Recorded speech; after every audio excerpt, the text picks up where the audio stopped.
Hi, everyone, and good afternoon. Hopefully, you guys had a nice lunch, but you're all ready to listen to us talk about our project. So, before I get into what our project's about, I thought I'd do a really quick introduction on who we are as Nature MB. So, Nature MB has the mission to celebrate, conserve, and protect New Brunswick's natural heritage through education, networking, and collaboration. What that means is ultimately we want to connect people with nature, meet them where they are. Whether it's through formal or education programs through our schools or informal education programs through trail signage, things like that. Once we connect people with nature, we also like to give people the opportunity to take action. And so we facilitate a lot of community science programs to really allow people to take ownership over the places and the species that live that they love. One of the things that we do really well at Nature MB, and this project is going to be a really great example of that, is collaboration. So I firmly believe that, we haven't solved all the problems yet, and there's room for all of us to work on them together. And we all have our sort of niche and the things that we're really have strengths, our strengths. And so we work together quite collaboratively in the province of New Brunswick on most conservation issues, which is really, a strength to our province. Let's talk a little bit about coastal ecosystems. They provide a lot of value. I mean, they're obviously beautiful scenic backdrops to our lives in Atlantic Canada, but they're also ecologically vital. They protect our shorelines, they store carbon, they provide crucial habitat to species at risk. And coastlines are really embedded in the cultural fabric of many communities, both Indigenous and non-Indigenous. They carry stories and traditions that really define our identity as Atlantic Canadians. From an economic perspective, healthy coastal ecosystems are indispensable. They support fisheries and tourism, play a significant role in climate adaptation, all of which bolster economic resilience locally. It's really a landscape of opportunity, and by protecting these coastal ecosystems, we're not only protecting sort of local livelihood and communities, but we're also helping Canada advance its very ambitious target of 30% protected areas by 2030. And so that together is a really important step towards the right direction. Now, while coastal ecosystems are very important, they're also facing important challenges. They're facing increasing pressure from development, climate change, habitat loss, and which is not only a strain on the environment, but also the species that call it home. And so there's a significant decrease in shorebirds, butterflies, endemic plant species that call these areas home, and it poses a serious threat to biodiversity. Another issue facing this sort of landscape of coastal ecosystems is that the funding to work on these areas is often short-term, project-based, and so there's really a limited opportunity to create meaningful conservation work in these regions. On top of that, local communities, conservation groups lack the data and the tools to be able to really prioritize and protect critical habitat. And so this makes it challenging to implement effective conservation strategies. So it's really crucial that we empower local communities with resources and knowledge to succeed. And by doing so, we create a more resilient and sustainable future for our coastal ecosystems. So today we're going to talk about a project that hopefully does exactly that. And I'll leave it to Adam. Hi, everybody. Thanks for being here, and just want to acknowledge this project that we're going to be talking about works within the traditional unceded territory of the Mi'kmaq and in Mi'kma'ki, specifically in New Brunswick. And our Wellag Pamjadkaga Siknik Ko en Santé NB Healthy Coast and Bee project started back in 2019. And it started as kind of a coming together of different organizations and communities that were interested in thinking more kind of strategically and long-term about coastal conservation in the eastern part of New Brunswick. And we'll show a map of where our project's active shortly. Just to highlight a few, and we'll go ahead and do a deep dive into the project, but at kind of a higher level, what we aim to do with this project is really a number of things. And so one of the kind of the core features or foundations of it we heard as a theme kind of with a number of the projects today is two-eyed seeing or Adawaptamuk. And what this looks like for us is thinking about how, we blend together Western science conservation planning kind of frameworks and tools with local Mi'kmaq and Indigenous knowledge into conservation planning and thinking about how that translates into actions along the coast. And we also work really closely with communities and with other organizations to do things like species at risk monitoring, community engagement, all the things that we have up on the slide. But really like the foundation of it all, again, similar to a lot of other projects that have spoken already today, is kind of that network and that collaborative group of partners who kind of have this shared commitment. And I really liked the concept of working at the pace of trust, and that's something that we do with this project as well, and we have over the years. So we can go to the next, I guess I can go to the next slide, please.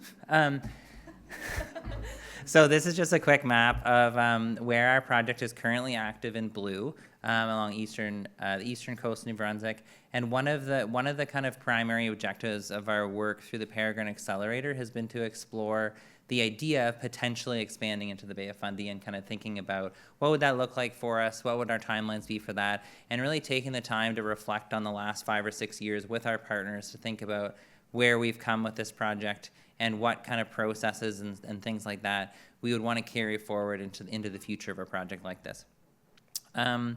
So one of the reasons that we also wanted to think about the Bay of Fundy and talk about the Bay of Fundy is for a number of reasons. So this is a globally significant ecosystem with very unique biodiversity value. So just as one example, the Bay of Fundy is a huge stopover during the shorebird migration annually, and it kind of acts as a funnel for a number of other bird species and other coastal species that migrate up and down the coast. Everything from sea ducks, long-tailed ducks, eiders, shorebirds, like I mentioned, but also the monarch butterfly that migrates through the province.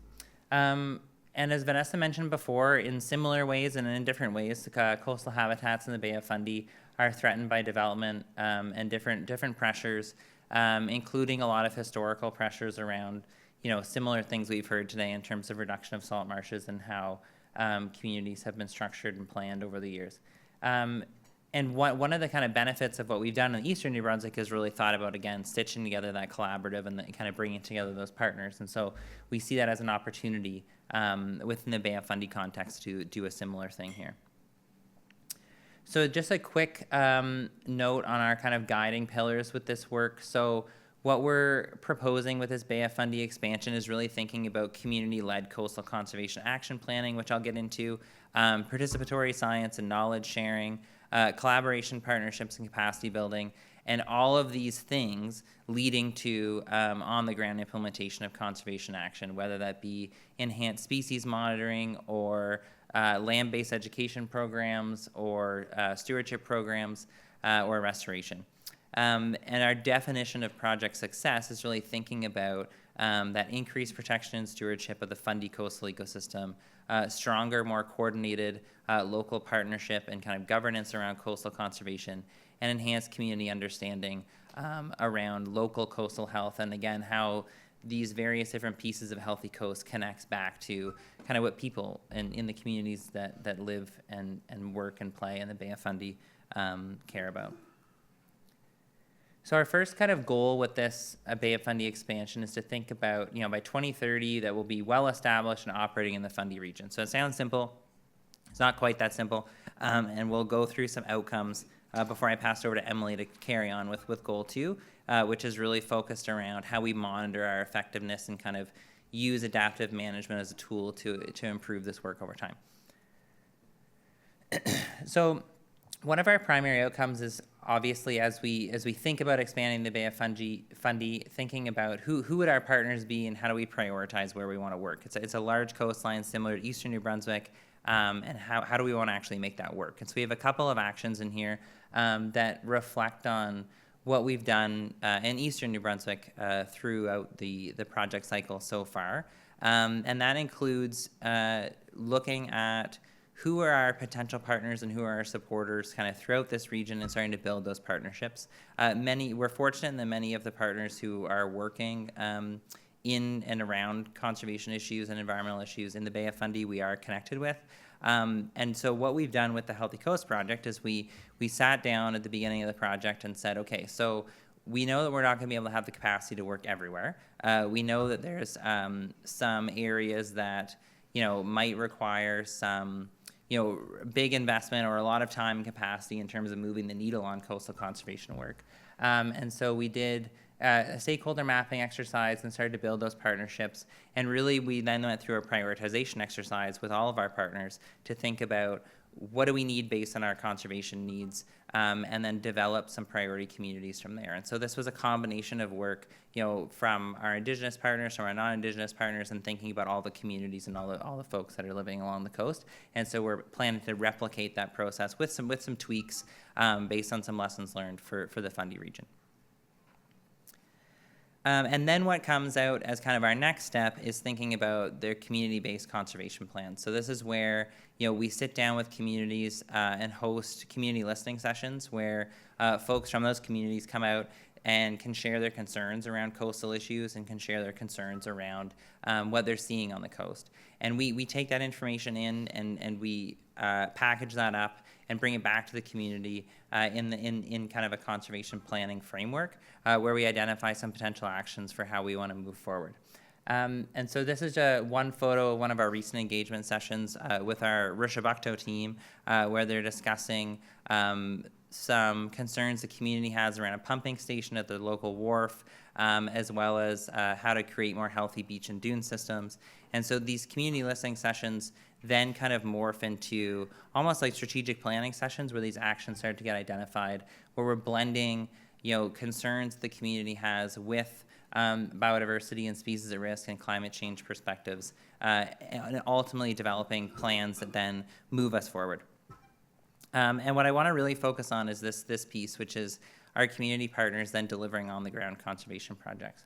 And so through kind of working with our partners to identify our priority areas, developing these plans, that kind of piece of the project, we try to, really focus on being community-led and co-led with our partners. And then what we are able to do currently with the funding that we have in Eastern New Brunswick is deliver funding to local groups to engage and implement on-the-ground conservation actions. So one of those priorities is monitoring species at risk.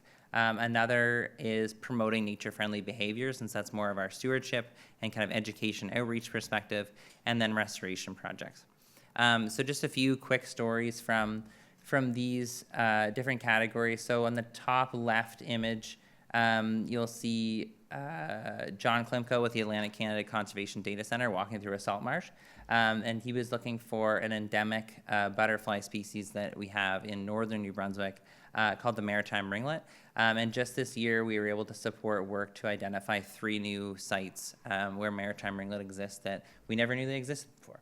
And so that's a really cool, a cool piece for us as it helps with understanding how species might be adapting or changing as a result of a changing climate, but also helps to inform, future restoration and other activities that we do.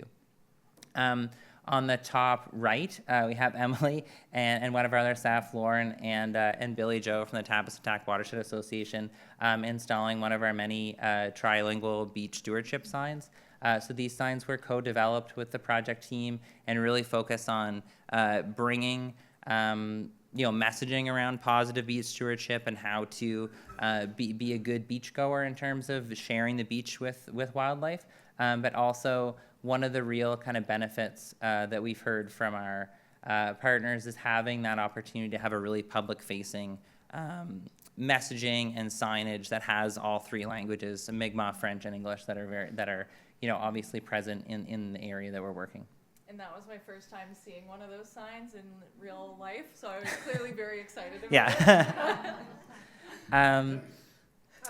And in the bottom left, you'll see an interesting project that we've been very fortunate to be a part of, led by Birds Canada and a number of other partners, just outside Bathurst, New Brunswick, where we're implementing a living shoreline approach to protect a municipal park, and so this is where the kind of the community needs piece comes in terms this is a really important area for a lot of folks in that community to go and visit and access the coast.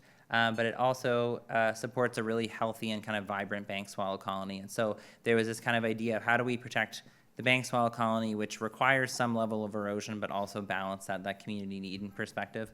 And so, we've been working with a number of partners to try to figure that out, and we've implemented some kind of really, innovative approaches through wattle fencing and through planting on the upward slope to try to meet both those objectives.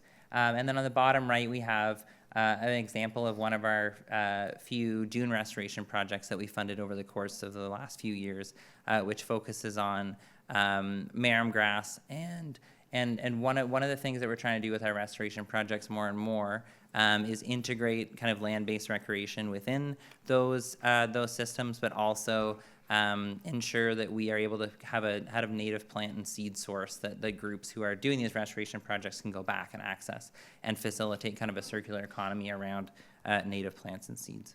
So I'll pass it over to Emilie to chat a little bit more about our goal too. Hi, I'm Emilie Diesbourg. I'm privileged enough to be the project coordinator for this for the past year, and I'm going to be talking about goal number 2, which is that our project is positively impacting coastal biodiversity and coastal communities in New Brunswick by 2030. So this gets more at the on-the-ground impact of implementing our actions. So our first outcome for this is that our actions support the government species at risk recovery strategies, which is one of our major goals throughout this project to directly benefit the recovery of species at risk. And to ensure that we're aligning our activities with this, basically we'll just verify that they align with the recovery strategies and update them as needed as new species documents become available or as new research comes out. And our target for this is 15 actions per year, which is 100% of our actions that would align. But as Adam mentioned, 15 actions is kind of our goal per year. Our second outcome is that coastal habitats are being restored. So this includes funding new restoration sites, as well as funding monitoring and maintenance of existing sites. And our new restoration sites are selected based off of community input, as Adam mentioned, as well as their vulnerability to climate change impacts. So we have a site that we funded in northeastern New Brunswick in Tabsantak, where they implemented a living shoreline at a cemetery that was a culturally significant site that was losing land from coastal erosion. And in the bottom right corner is an example of a project that we funded for maintaining a living shoreline in southeast New Brunswick in Kokang at a marina. And this included repeated site visits to assess the damage and health of the plants, as well as repairing the wattle fence and putting new vegetation for winterizing to protect it from storms. And our target is 10,000 meters squared for coastal habitat restored and maintained. And also, one of our targets is just ensuring that all of our restoration sites is continuously improving. Our third outcome is that coastal communities are benefiting as a result of our project, and we'll ensure this by conducting community surveys with partners and project participants. And we want to make sure for our evaluation metrics that there's a number of different benefits being reported and that there's a positive trend each year of different community benefits being reported. So this could be a reduced climate anxiety, youth job creation, as well as many others.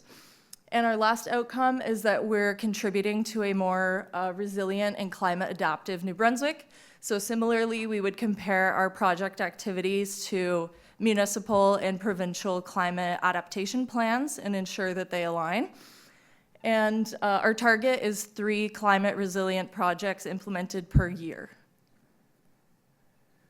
So we also wanted to highlight how we've taken conservation challenges and lessons learned through our establishment on the eastern coast of New Brunswick and how we'll be implementing them into opportunities for our Bay of Fundy expansion.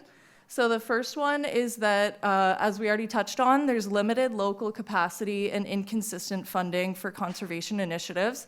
So in our Healthy Coast New Brunswick framework, we have a very collaborative focus, which helps share resources and build capacity, spreading out the financial risk as well as the workload. There's incomplete and inconsistent coastal data, so this could be species occurrences or vulnerability of habitats to climate change. So what we're doing to address this challenge is continue species and habitat monitoring as a priority under our project. Third is that climate impacts accelerate faster than planning cycles. So right from the start, we're going to be including climate change projections and data into our conservation planning so that we're choosing our restoration sites so that they have the greatest benefit on the habitat and the species. And then lastly, coordinating across jurisdictions and mandates. And how we've kind of mitigated this challenge is by diversifying our partnerships in municipal, provincial, and federal levels.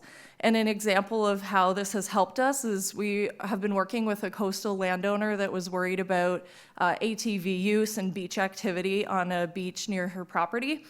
She was trying to reach the provincial government to address this, but couldn't find the right contacts. So she reached out to us, and luckily we had those contacts, and we were able to make progress on this faster for her. So what we need to succeed are human resources, including project manager, coastal ecologist, and a community engagement specialist. Technical tools, as we mentioned, like climate change projections, habitat mapping, partner training and capacity building. So this could be in the form of like a seed collection activity, engagement training to build capacity and volunteer participation, as well as prioritizing travel and community meeting support to meet at least once in person with the whole project team, as well as virtually. And now I'll pass it over to Vanessa to talk about the financial side of what we need to succeed. And I'll do that very quickly. Okay, so I'm not going to go through all the numbers, but what I really wanted to highlight with this particular budget was the fact that we're prioritizing on-the-ground work. So over the last 5 years in the eastern, northeastern part of New Brunswick, we've been fortunate to be able to use the funds that we've raised to support over $300,000 worth of on-the-ground action with our partners. So we can't be everywhere and do all the things, and we have a lot of really smaller groups that can't access these funds normally. It's a challenge for them because they're so small and they just don't have the capacity. So we've really been able to be that facilitator, to be able to take the funds that we've raised and move that towards the local on-the-ground work. So that's what I kind of wanted to highlight in the budget. Now, where are we going to get this? So the last 5 years, we've been really fortunate to have money from the federal government through their nature fund, but there's a lot of uncertainty around that after this March. So we're really looking at diversifying. Thankfully, in New Brunswick, we do have a strong provincial funding network. So the Wildlife Trust Fund, Environmental Trust Fund, and we're still accessing a lot of federal funding that's still kind of going on, but we're really looking to diversify and, connect with funders that would be interested in funding this on-the-ground community work, but also perhaps approaching insurance, fisheries, and things like that. Folks that where their livelihood is connected to the coast would be a really great example of that. So we do have a couple scenarios for, levels of funding and where we think we can go. This is based on this last 5 years. We have really good data to know where we can go, the potential that we have with the funding that's available to us. And those are the conversations we're already having with those partners that we've been, investing time and effort with over the last 5 years. So we're kind of like, what happens next to this project? We don't want to lose that momentum. And what does that look like? So this is a sort of scenario slide. So really, I wanted to just take a moment to reiterate the power of this project in that it's really community-led. It's us coming into a community saying, what can we do for you? What are the kinds of things that you're worried about? and translate those in on-the-ground actions, and really using the local community, local watershed groups, local conservation organizations to really get the work done. Our coastal ecosystems are facing unprecedented threats with climate change, habitat loss, development, and so this is a really great opportunity to take all that energy that we know is there and wanting to do something to protect that coastal way of life, and taking it to the next level. So we're really excited to take on this new challenge in the Fundy region, and we hope you continue to follow our journey along that. So thanks.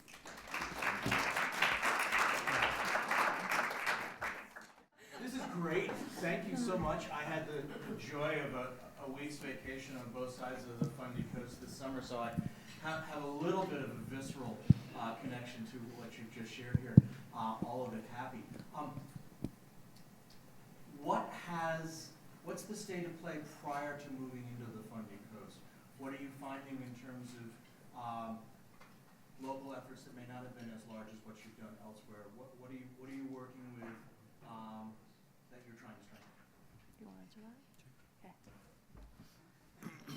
Yeah, it's a really good question. And one that I think, one kind of piece of that question that we've been grappling a lot with is, we've invested a lot of time and care and energy, us and our partnership, in a number of communities, like we said, in eastern New Brunswick. And one of the conversations we're having right now, which has been actually really great to connect with one of the mentors through the Peregrine Accelerator about, is thinking about, okay, so if we're thinking this as a long-term program, how do we know when we've built the capacity and kind of built the momentum enough that we can kind of pull back a little bit, and then that community will continue to make strides and be engaged in this work. And we're seeing some really cool examples of that in Miscou, in the northeasternmost corner of New Brunswick. There's a group that's kind of centered around this dune restoration project that's been really engaged. And it used to be that our partners were like heavily involved in organizing events and getting the plants and doing that restoration work. And then after a few years of that, they were getting invited by the community to come and do it.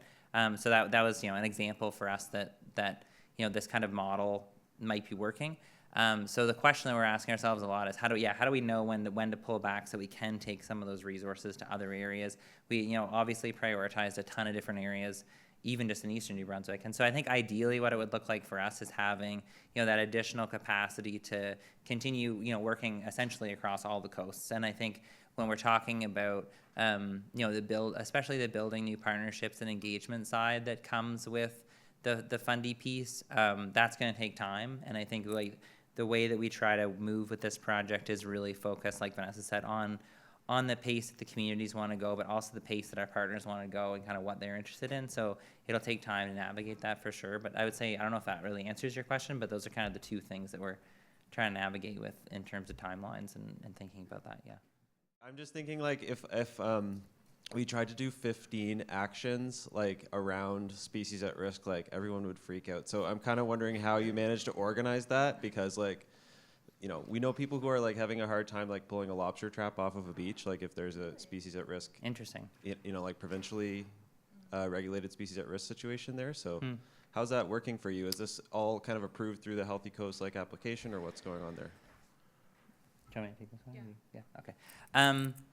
Yeah, that's a good question. I think a lot of the projects that we're doing right now do have to go through, in some cases, have to go through some permitting process, whether that be through like our wetland and watercourse alteration permit stuff through our Department of Environment or through some species at risk stuff. But because there's not a lot, like, so for some of our, a lot of our living shoreline projects, for example, they would get wetland and watercourse alteration permits. But I think one of the reasons that we work really closely with those local groups on the ground is that they have a lot of experience going through those processes for their various restoration projects, and also in some cases like have connections with locally with their department staff and those sorts of things. So maybe that helps kind of move some of those things along.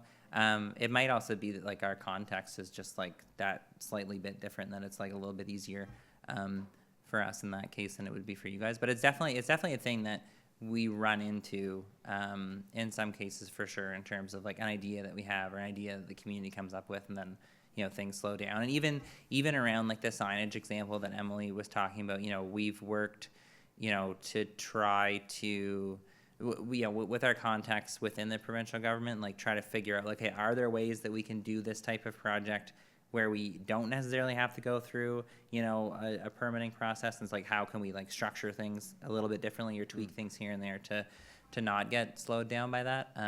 But yeah, definitely something that we run into, but maybe not to the same extent. And for Yeah. like ghost gear cleanups in particular, we try to plan them like outside of breeding times of Right. like species at risk, so that one doesn't usually cause an issue that I'm aware of at least. Yeah, and we've worked in the early years of the project closely with like our Atlantic Region KI Wildlife Service to actually develop like a beach cleanup guide that is centered around like how to do it with wildlife in mind and species at risk in mind. So I can share that with you for sure. But a lot of it comes down to timing too. And I think like if you try to work outside of the kind of typical nesting periods, then you might be able to have some more success there.